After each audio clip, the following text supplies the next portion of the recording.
дядо Коледа. Как така за дядо Коледа? Дали съществува? Да, съществува. Както аз, така и дядо Коледа. Престани да ми разваляш коледната магия. Се надявам някой да ти направи магия. Как може да си такъв темеропе? Честно да ти кажа, ще ми са един път през живота си и ти да го усетиш цялото това нещо. Кое нещо? Коледният дух. Усещам аз един дух, ама един друг. Какъв?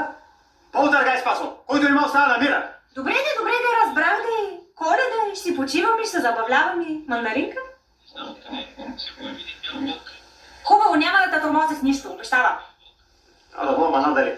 За майка ми обаче не гарантирам. Какво? Нали ти казах, че майка ми ще идва по празниците, бе? Как така майка ще идва? Защо не си ме питал? Защо не си питал дали майка ти може да идва тук? И как? За какво да те питам? Те апартамента е на мама, тя може да си идва, когато си поиска.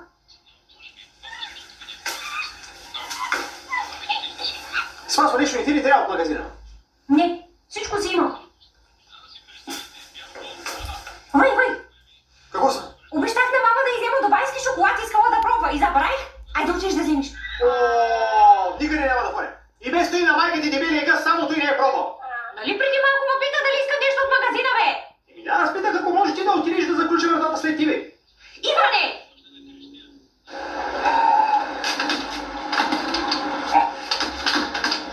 Остра тук! Стига си блъскал.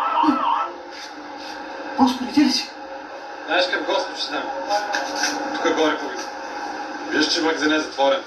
Че аз откъде мога да разбера, че е затворен магазина? По цял ден ми си видим на тия компютъри ми блейте там в интернета. Ние после сме ви виновни. Една бележка да бяхте сложили. Сложил съм. Никой сега не е отворил, да ли?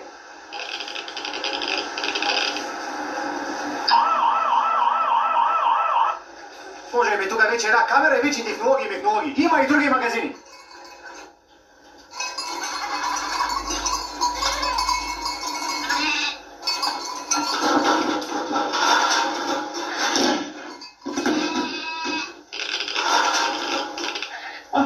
Оскал мук работи. За теб, Кошо. Ами ще искам един жена за... Не виж, че има клиент при теб. Клиент?